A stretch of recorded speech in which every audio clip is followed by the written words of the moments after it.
By now, a great pressure ridge had forced Endurance up. It had broken her rudder. Shackleton knew that nothing but a miracle could save the ship. He must also have known that nothing but a miracle could save the expedition. It was now August 1915. Endurance had been trapped for 6 months. In an effort to relieve the strain on the ship's timbers, the crew were constantly cutting away the ice, but the odds were too much. The pressure ridge had formed right beneath the ship, squeezing her up and tilting her right over.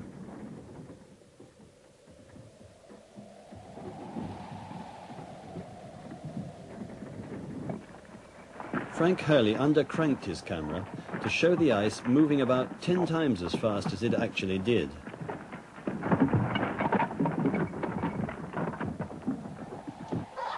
Plans for abandoning the ship had been made well in advance. And first we got the dogs and stores quickly onto the floe. The dogs seemed to sense danger, and we had very little trouble with them, in spite of some unavoidable rough handling.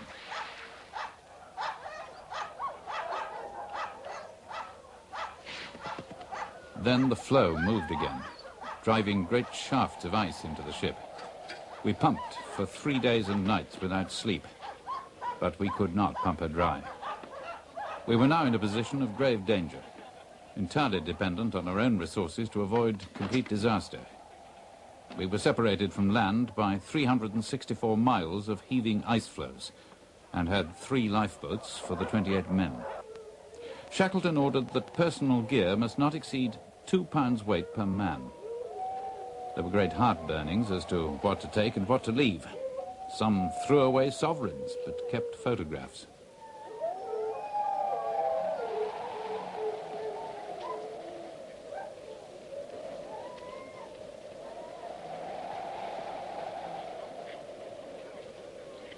At this point, a last change of warm clothing was issued. The dress evolved by Scott and Shackleton for survival in the Antarctic. Soon, the true dimensions of the disaster became very apparent. Frank Hurley, not knowing if anyone would ever see his pictures, rigged up his camera.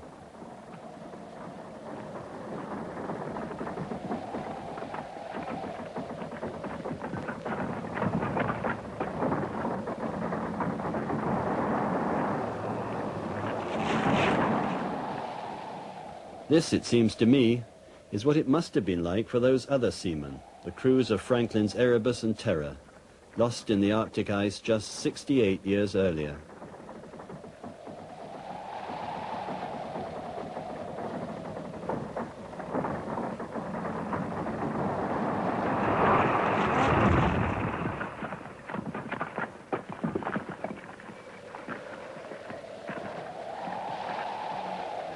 It was really heartbreaking to see the brave little Endurance that had been our home for so long being crushed before our eyes. The crow's nest had come crashing down within 10 feet of Frank Hurley, but he never stopped turning the handle of his camera. Another movement of the ice caused us to make a hasty retreat.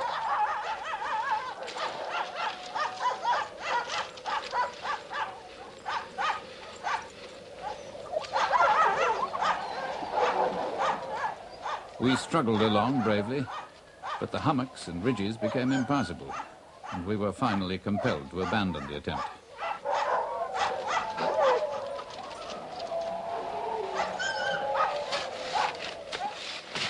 Here we established Ocean Camp, our floating home for the next 2 months.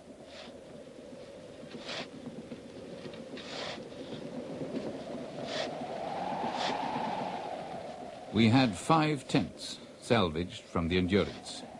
They took just 2 minutes to erect and were intended to accommodate 4 men. We had to pack in double this number. But we didn't grumble, because it all helped to keep us warm. Ocean Camp, a lump of ice just a mile square. At the start of December, Shackleton decided it was time to make an attempt to reach some firm land. Since Endurance had sunk 2 months earlier, they had drifted 200 miles north towards Elephant Island, but broken ice blocked the way. Once more they pitched camp, Patience Camp, their home for another 4 months. Then at the start of April 1916, after nearly 6 months drifting on the ice since Endurance sank, they were able to launch the boats into clear water. They were 60 miles away from Elephant Island.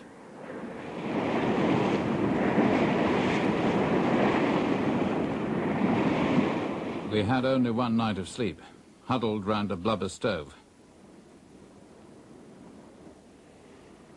At last, after 6 days and nights of almost unendurable hardship, we reached Elephant Island, which was uninhabited.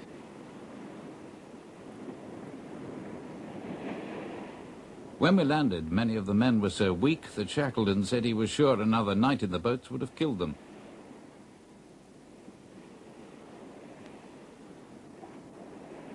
Then Shackleton took the biggest boat, the 22-foot James Caird, and set out to fetch help. There were 6 of us in the rescue party, and we carried provisions for 30 days. They set out on an 800-mile voyage to South Georgia. Everything depended on it. But the men left on Elephant Island had such confidence in their leader that after a few weeks of isolation, they would shout out each morning, "Roll up your bags, boys, the boss will be back today."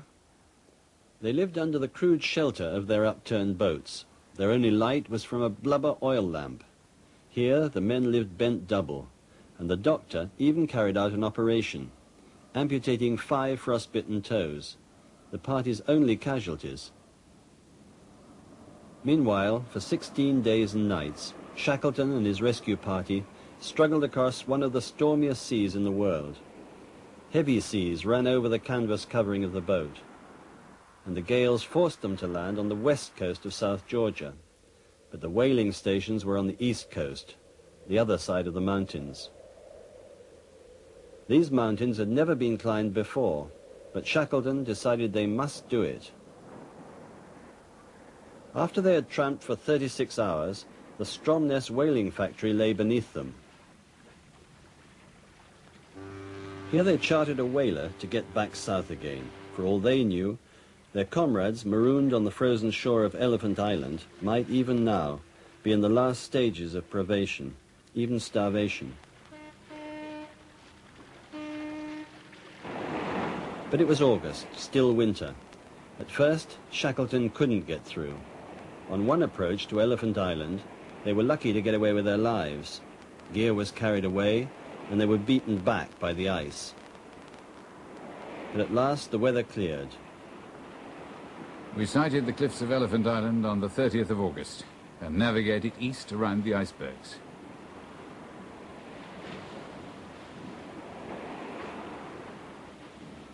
It was an anxious time, for we still had to locate the camp. But at last we detected it, almost invisible under its covering of snow.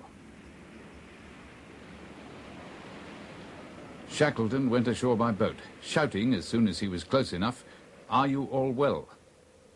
They replied, "We are all well, boss." And then they gave 3 cheers. We embarked the men with all possible speed. They had lived through 128 days of Antarctic winter, and a magnificent welcome now awaited us all in Valparaiso. Everything that could swim by way of a boat turned out to meet us.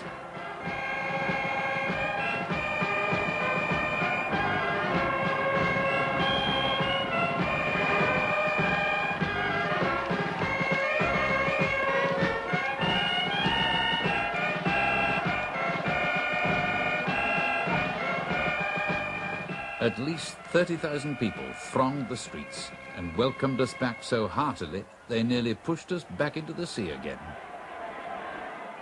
I've sailed right round Cape Horn a couple of times in my own 60-foot boat, and when I'm down there, among those great grey seas of the Southern Ocean, the Widowmakers, as the old sailors called them, I always comfort myself that if Shackleton made it in a 22-foot boat, then surely I'll be all right.